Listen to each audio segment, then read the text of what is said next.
Hello and welcome to Chapter 5.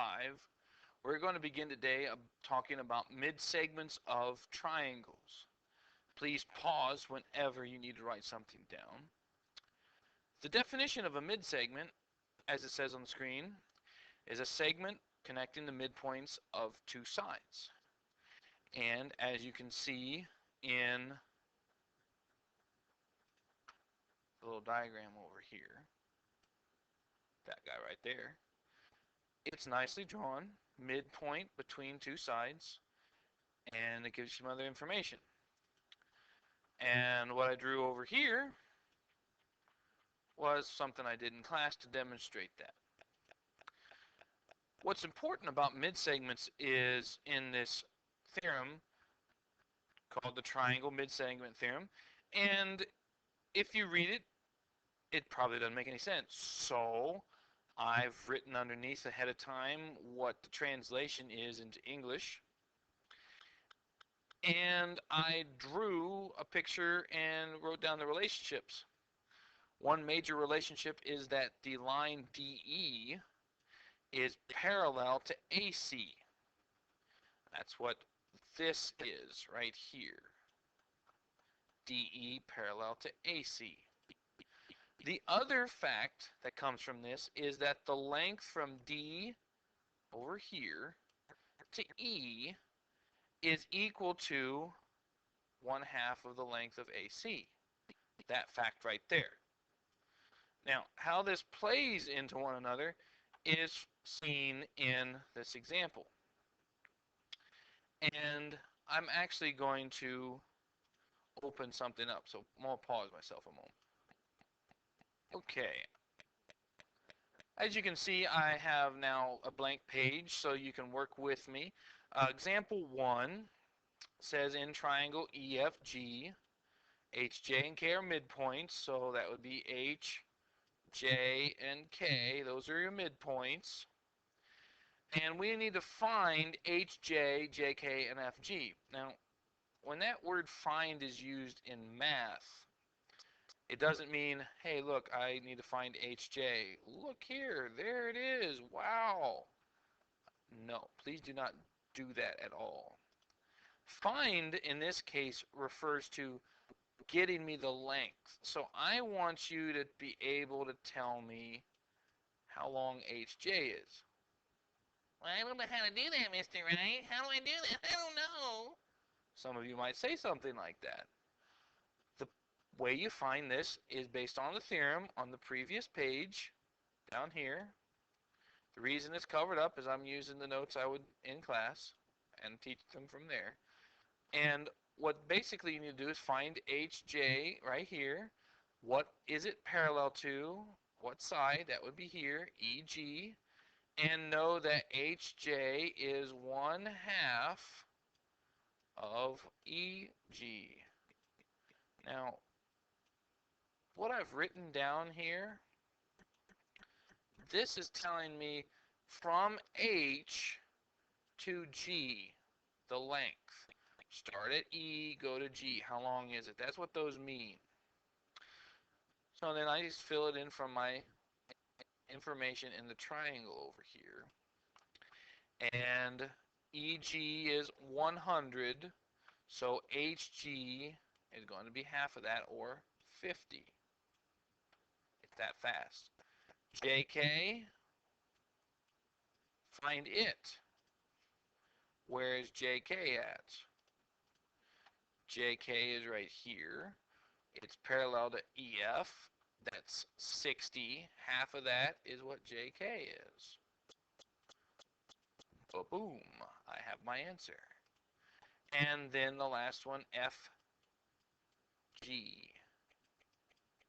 Well, I find FG. What's it parallel is to HK. And my answer is half that, so it's 20. Wrong. Well, I don't understand, Mr. Wright. That's what we've been doing all along. Why can't we keep doing it?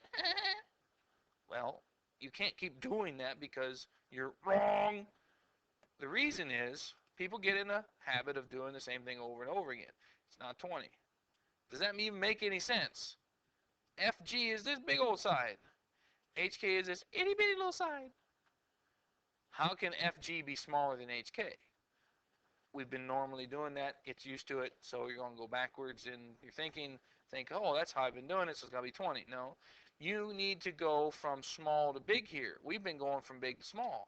So instead of saying that HK over here is half of this, which it is, we need to go this way and say, this number was half of something out here. To find it, we need to go backwards or double it. So FG has to equal 80. There you go. So about finding lengths. Parallel segments, identifying those, I just talked about that in the sense of if I give you AB, what's parallel to it, that would be DF. Parallel just means it doesn't intersect. I hope you have that. Moving on, new topic, bisectors in triangles. Well, bisectors are something that cuts another thing in half. And we've got stuff about perpendicular bisectors. So here's the theorem, perpendicular bisector theorem. And all that it says, if a point is on the perpendicular bisector of a segment, then it is equidistant from the endpoints of the segment. And the converse is saying if a point is equidistant from the endpoints of a segment, then it is on the perpendicular bisector of a segment. Now, if I was to make this line up here, you see my mouse is going by, I'm going to make a perpendicular bisector to that line. In order to do that, it's called a construction, and I'm going to use this tool called a compass. Very simple. I take the ends, put it on one endpoint. I spread it apart past the halfway point of my line segment, and I draw down and I draw up, such as this. It draws circular arcs. And then I switch around here, reverse it. Same distance apart here. Endpoint that I didn't use is on there now. And I then draw the rest of it. Okay, I was just invaded by the janitor taking care of some stuff. Anyways, moving on here. I then reposition my compass from the other endpoint. I draw down and up again, and I move it away. I see I have two intersection points, and I literally then connect those with a line, excuse me, and draw down like this. And that connection, top to bottom, makes it so that I have a line constructed that's perpendicular to the one below. Now, what this theorem in the converse says is this. If I call this point A, and I call this point B, and this is C, the distance from A to, oh my word, I can draw really good there. From distance from A to B, or B to A, how about I do it this way? I think that'll work better. So if I draw that line from A to B, A to C, those two are the exact same length from A to B and A to C. Or you could think of it, it makes an isosceles triangle. Interesting thing is, if I reposition and I say my A point's going to be right there now, further down, and I draw in two other lines from here, those again will be the same length. That's basically what that says. Or it's saying if you are equidistant from the endpoints of a segment, then you've got to be on the perpendicular bisector. And moving on, distance from point to a line is a way of saying the length of the perpendicular segment from the point to the line, as seen in this picture right here. And what does this mean? We got some angle bisector theorems. It says if a point is on the bisector of an angle, then the point is equidistant from the sides of the angle. The converse is if a point is in the interior of an angle, if I say that correctly, if a point in the interior of an angle is equidistant from the sides of the angle, then the point is on the angle bisector. Gives you some pointers here that's going to be used in example 2. What is the length of FD? That length there. Well, if you look F right here, where you see me putting the green, F is on this. That is an angle bisector. How do you know, Mr. Wright? I don't understand. I know that because of these marks here. Congruent marks of an angle saying that angle C was cut into two equal pieces, bisected. And so then since F is on the angle bisector, this stuff tells me I'm the same distance from F to D as I am from F to B. And guess what? I get to write an equation. So I can write an equation like this. From F to B, or FB or BF, is equal to FD.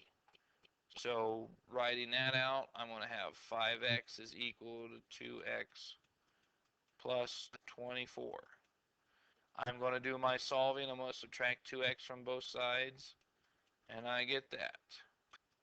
Divide both sides by 3, and voila, I have my answer. X equals 8. I go up here and circle A, and I'm wrong! It says, what is the length of FD? That's what I need to know.